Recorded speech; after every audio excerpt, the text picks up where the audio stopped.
Hello dear students, welcome to our Joy study channel. আমি তোমাদের Jaichand sir.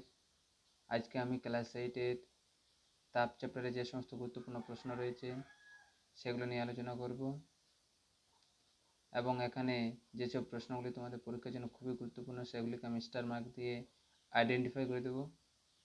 এই ভিডিওটি যে সমস্ত ছাত্রছাত্রী অর্থাৎ ক্লাস 8-এ যে সমস্ত ছাত্রছাত্রী ভিডিওটা দেখছো তারা অবশ্যই খাতা পেন নিয়ে বসে যাবে এবং প্রতিটি প্রশ্ন উত্তর খাতাতে কপি করবে এবং পরীক্ষার জন্য মুখস্থ করে নেবে।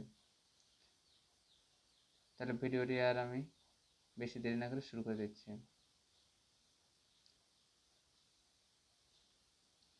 এই চ্যাপ্টারের প্রথম প্রশ্ন হচ্ছে, একটি অধাতব পদার্থের উদাহরণ দাও যা তাপের সুপরিবাহী।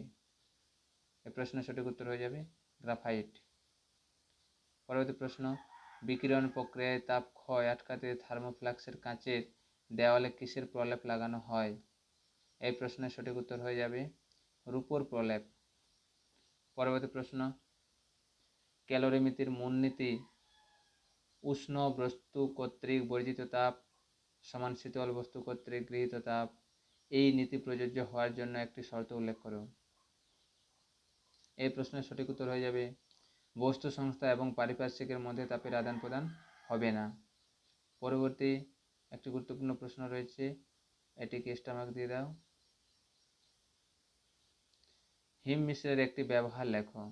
উত্তর হয়ে যাবে মাছ মাংস সংরক্ষণের জন্য হিম মিশ্র ব্যবহার করা হয়। পরবর্তী প্রশ্ন, কখন তাপ দিলেও বস্তুর উষ্ণতা বাড়ে না? এ প্রশ্নের সঠিক উত্তর হয়ে যাবে তাপ প্রয়োগের ফলে যদি পদার্থের অবস্থার পরিবর্তন ঘটে তাহলে বস্তুর উষ্ণতার কোনো পরিবর্তন ঘটে না। পরবর্তী প্রশ্ন, এটিকে স্টার মার্ক দিয়ে দেবে। তাপ প্রবাহের তিনটি পদ্ধতি কি কি? এই প্রশ্নের সঠিক উত্তর হয়ে যাবে তাপ প্রবাহের তিনটি পদ্ধতি হলো পরিবহন, পরিচলন এবং বিকিরণ পদ্ধতি। পরবর্তী প্রশ্ন, জলের বাষ্পীভবনের লীন তাপ কত?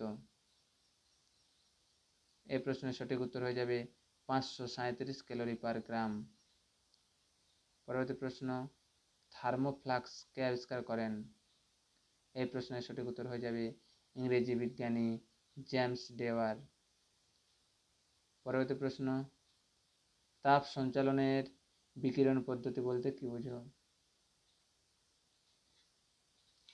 এই প্রশ্নের সঠিক উত্তর হয়ে যাবে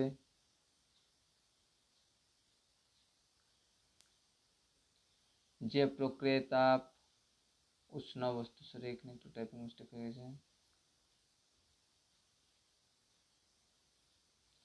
উষ্ণ বস্তু থেকে অপেক্ষাকৃত কম উষ্ণ পরিমণ্ডলে ছড়িয়ে পড়ে ও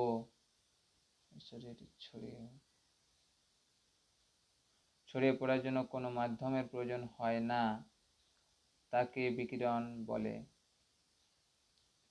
পরবর্তী প্রশ্ন, মাটির কলসির জল ঠান্ডা থাকে কেন? এটাকে স্টার মার্ক দিয়ে দেবে। উত্তর হয়ে যাবে মাটির কলসির জল ঠান্ডা থাকে। মাটির কলসির গায়ে অসংখ্য ক্ষুদ্র ক্ষুদ্র ছিদ্র থাকে।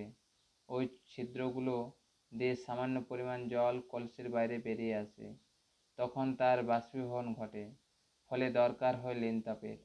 ওই বেরিয়ে আসা জল তখন কলসি এবং কলসির ভিতরে থাকা জল থেকে প্রয়োজনীয় লীন তাপ সংগ্রহ করে, ফলে কলসি ও কলসির জল তাপ হারিয়ে ঠান্ডা হয়ে পড়ে। পরবর্তী প্রশ্ন, এটিকে স্টার মার্ক দিয়ে দিও। কোন তরলের বাষ্পায়নের হার কোন কোন বিষয়ের উপর নির্ভর করে? এই প্রশ্নের সঠিক উত্তর হয়ে যাবে তরলের বাষ্পায়নের হার যে যে বিষয়ের উপর নির্ভর করে তা নিচে দেওয়া হলো।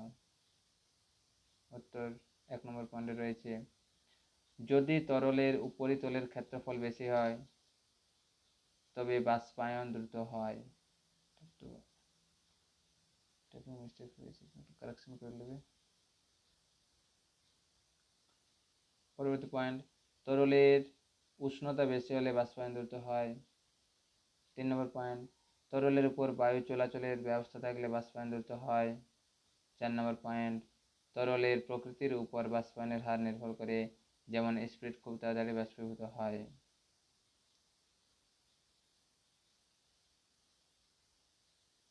পরবর্তী প্রশ্ন, বিশুদ্ধ জল এবং লবণ মিশ্রিত জলের মধ্যে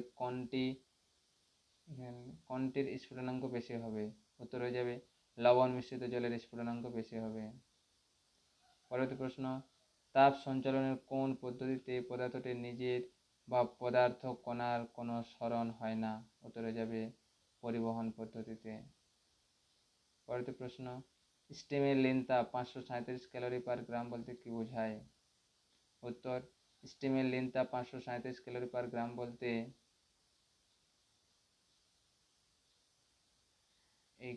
হবে না এখানে, বোঝায় প্রমাণ বায়ুমণ্ডলীয় চাপে 100 ডিগ্রি সেন্টিগ্রেড উষ্ণতায় 1 গ্রাম জলকে একই উষ্ণতায় 1 গ্রাম স্টিমে রূপান্তরিত করতে 537 ক্যালোরি তাপ প্রয়োগ করতে হবে। পরবর্তী প্রশ্ন, স্টারমার্ক দাও। শীতকালে গায়ে কম্বল চাপা দিয়ে ঘুমালে আরাম লাগে কেন? উত্তর হয়ে যাবে কম্বল হলো তাপের কুপরিবাহী পদার্থ। শীতকালে গায়ে কম্বল চাপা দিলে বাইরের ঠান্ডা ভিতরে প্রবেশ করতে পারে না। তাছাড়াও কম্বল তাপের কুপরিবাহী পদার্থ হওয়ার জন্য শরীরের তাপও কম্বলের মধ্যে আটকে থাকে, তাই শীতকালে গায়ে কম্বল দিয়ে ঘুমালে আরাম লাগে। এই প্রশ্নটি সব থেকে বেশি গুরুত্বপূর্ণ। থার্মোফ্লাক্সের দুই দেয়ালের মধ্যবর্তী স্থান প্রায় বায়ুশূন্য থাকে কেন?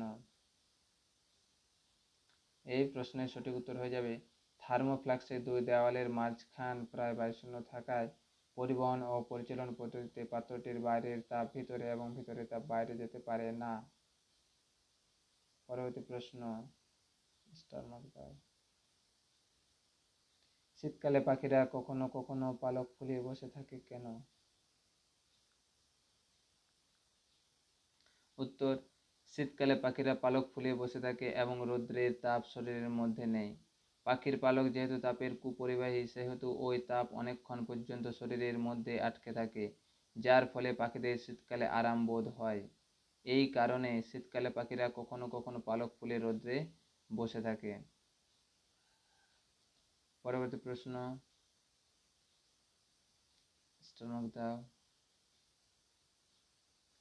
বর্ষাকাল অপেক্ষা শীতকালে ভিজে জামা কাপড় তাড়াতাড়ি শুকোয় কেন? এই প্রশ্নের সঠিক উত্তর হয়ে যাবে বর্ষাকালে বাতাসে যথেষ্ট পরিমাণে জলীয় বাষ্প থাকার কারণে বায়ু আর্দ্র হয়, ফলে জামা কাপড় তাড়াতাড়ি শুকোতে চায় না। কিন্তু শীতকালে বাতাসের জলীয় বাষ্প থাকে না, অর্থাৎ শীতকালে বায়ু শুষ্ক হয়, ফলে বাষ্পীভবনের পরিমাণ বেশি হয় এবং জামা কাপড় তাড়াতাড়ি শুকিয়ে যায়। পরবর্তী প্রশ্ন, এটাকে স্টার মার্ক দাও। রান্নার সময় পাত্রের মুখ ঢাকনা দিয়ে চেপে রাখলে রান্নার সময় খাদ্যবস্তু তাড়াতাড়ি সেদ্ধ হয় কেন? এই প্রশ্নের সঠিক উত্তর হবে আমরা জানি চাপ বৃদ্ধি পেলে তরল পদার্থের স্ফুটনাঙ্ক বৃদ্ধি পায়। রান্নার সময় পাত্রের মুখ ঢাকনা দিয়ে চেপে রাখলে পাত্রের মধ্যে চাপ বৃদ্ধি পায়, ফলে পাত্রে তরলের স্ফুটনাঙ্ক বৃদ্ধি পায়। উচ্চ স্ফুটনাঙ্ক খাদ্যবস্তু তাড়াতাড়ি সিদ্ধ হয়, তাই রান্নার সময় পাত্রের মুখ ঢাকনা দিয়ে চেপে রাখলে খাদ্যবস্তু তাড়াতাড়ি সেদ্ধ হয়। পরবর্তী প্রশ্ন, তরলের স্ফুটনাঙ্ক কোন কোন বিষয়ের উপর নির্ভর করে? এই প্রশ্নের সঠিক উত্তর হয়ে যাবে তরলের স্ফুটনাঙ্ক যে যে বিষয়ের উপর নির্ভর করে তা হলো তরলের প্রকৃতি, তরলের দ্রবীভূত পদার্থের উপস্থিতি, 3 নম্বর পয়েন্ট, তরলের উপরিস্থিত চাপ। পরবর্তী প্রশ্ন, 1 ক্যালোরি তাপ বলতে কি বোঝায়? উত্তর, 1 গ্রাম বিশুদ্ধ জলের উষ্ণতা 1 ডিগ্রি সেন্টিগ্রেড বাড়াতে যে পরিমাণ তাপ লাগে তাকে আমরা একক পরিমাণ তাপ বলি। এই একক পরিমাণ তাপকেই 1 ক্যালোরি বলে। পরবর্তী প্রশ্ন, স্টার মার্ক দাও।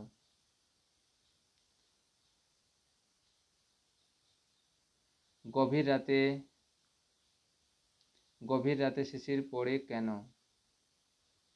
উত্তর হয়ে যাবে দিনের বেলায় সূর্যের তাপে পৃথিবী পৃষ্ঠের কাছাকাছি বস্তুগুলি উত্তপ্ত হয়, ফলে ওই বস্তুগুলির সংলগ্ন বায়ুস্তরও উত্তপ্ত হয়। দিনের বেলায়ও পৃথিবী তাপ ছাড়ে, কিন্তু সূর্যাস্তের পর সূর্য থেকে আর তাপ আসে না, অথচ ভূপৃষ্ঠ তাপ বর্জন করতে থাকে। ফলে পৃথিবীর সেই অংশ এখন দিনের চেয়ে ঠান্ডা হতে শুরু করে। তখন ভূপৃষ্ঠ সংলগ্ন বায়ুস্তর ধীরে ধীরে ঠান্ডা হতে থাকে। উষ্ণতা কমতে থাকলে একসময় ভূপৃষ্ঠ সংলগ্ন বায়ু জলীয় বাষ্প দিয়ে সম্পৃক্ত হয়ে পড়ে।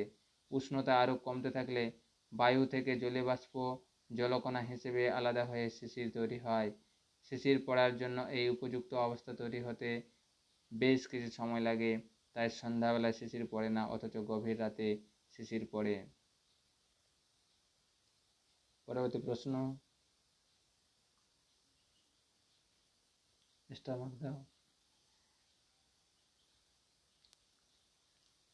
উত্তর, গরম চা কাপ থেকে প্লেটে ঢাললে তাড়াতাড়ি ঠান্ডা হয়, কারণ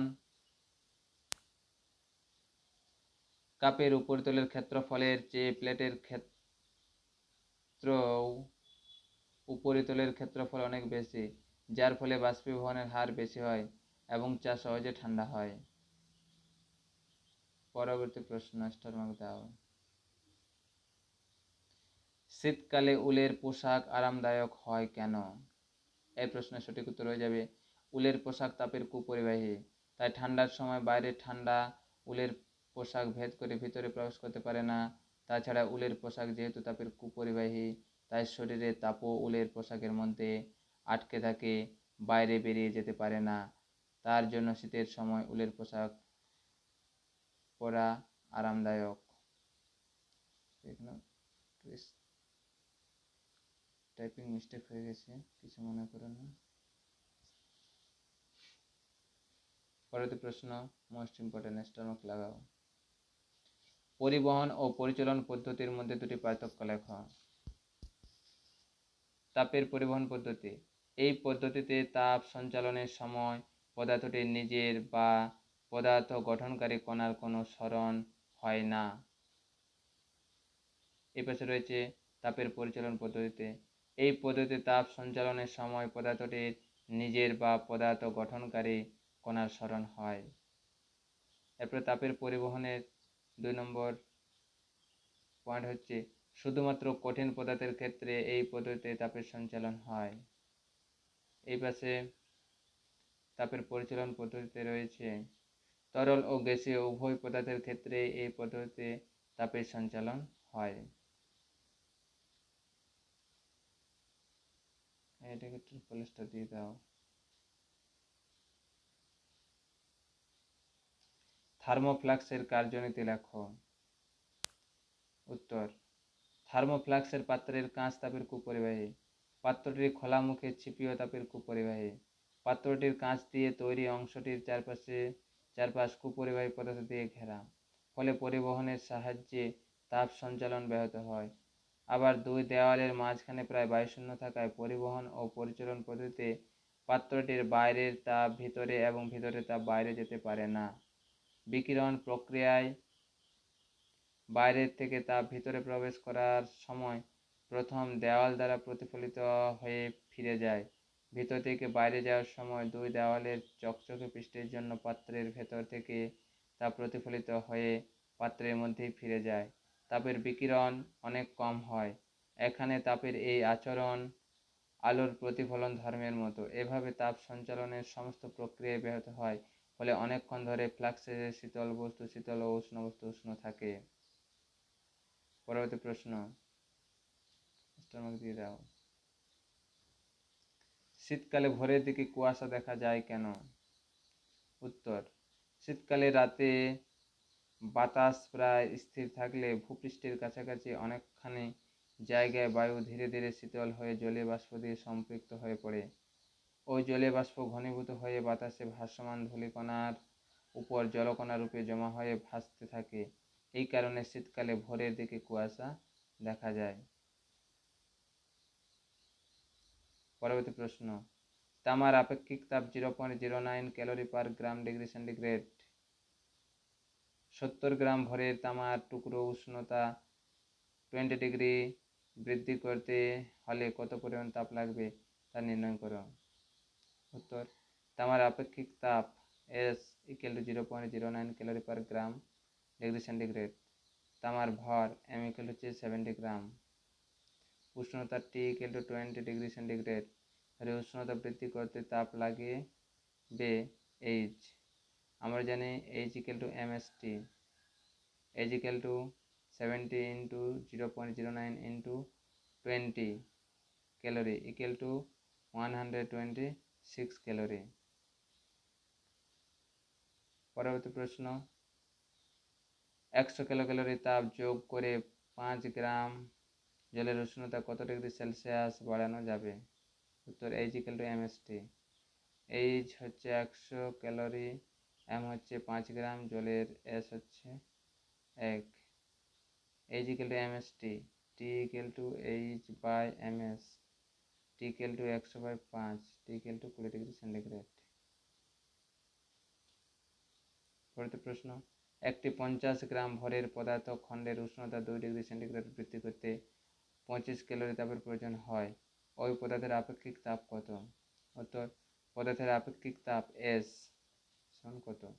পদার্থের ভর M = 50 গ্রাম। উষ্ণতা বৃদ্ধি T = 2 ডিগ্রি সেন্টিগ্রেড। উষ্ণতা বৃদ্ধি করতে তাপ লাগবে 25 ক্যালোরি। আমরা জানি H = mST। H সমান mST, তাহলে S সমান H/mt। S = 25 / 50 × 2 সমান 0.25 ক্যালোরি পার গ্রাম বা ডিগ্রি সেন্টিগ্রেড। তো এই ছিল আমাদের প্রশ্ন। যারা যারা আমাদের ভিডিওটি প্রথম থেকে শেষ পর্যন্ত দেখেছো তাদেরকে জয় স্টাডি চ্যানেলের পক্ষ থেকে অসংখ্য ধন্যবাদ। এবং তোমাদের এরকম আরও সুন্দর সুন্দর ভিডিও পেতে হলে আমাদের চ্যানেলটিকে সাবস্ক্রাইব করে দেবে এবং পাশে থাকা বেল আইকনটি তোমরা অন করে রাখবে। ধন্যবাদ।